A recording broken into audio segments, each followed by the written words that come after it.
Hi, this is Jamie and welcome to part 2 of the Zoom fatigue video series of the Zoom fatigue trilogy. In the previous video we talked about my own experiences with Zoom and Zoom fatigue, certainly in social settings. This video I want to talk about where people have got back-to-back Zoom meetings. And when I say Zoom, it could be other types of things you're using. You might be using Microsoft Teams, you might be using WhatsApp, FaceTime.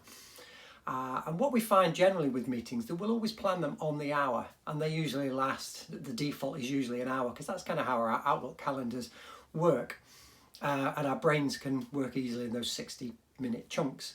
So what we're finding is, and what certainly when speaking with friends and customers, is they've got back-to-back Zoom meetings, maybe 3 or 4, 1 hour, then another hour, then another hour, then another hour, and no space in between to go to the toilet, get a drink, have a stretch, just digest the information that's just come in and get preparing for the next one.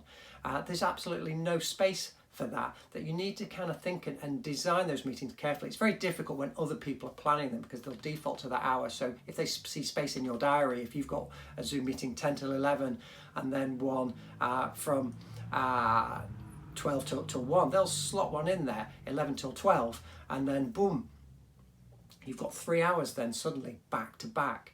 And talking to a customer yesterday, and he was saying he was in his 3rd Zoom meeting and he was talking about something, then realised it was something that he'd been talking about on the 1st Zoom meeting previously. He couldn't work out where the conversations started and ended from the different Zoom calls. So see if you can plan and maybe limit meetings to 45 minutes, maybe start them at 1/4 the hour, maybe, so instead of 11 o'clock for a meeting, 11:15, and then it takes it up to the hour, up to midday. And then if you are planning another one, maybe start the next one at 12:15. That gives you 15 minutes, which for some people sounds like a lot of time. They think they can get a lot done, but just capturing those actions reflecting on that previous meeting, going and having a stretch and a drink, going to the loo, and preparing then for the next meeting. And 15 minutes really to do all that is not a great deal of time, but at least give yourself some space there, and certainly to get your eyes away from the screen and be mentally or partly fresh going into the next one again. If you can spread them out in the day even further, probably even better.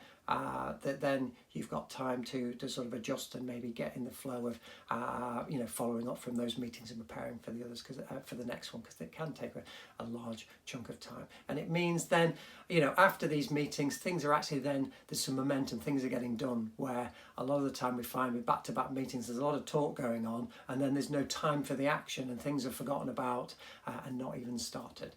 So look about spacing out those meetings if you can, even if it's just 5 minutes to clear your head. But if you can get about 15 minutes and look at them for about 45 minutes, test that idea, see how it works for you.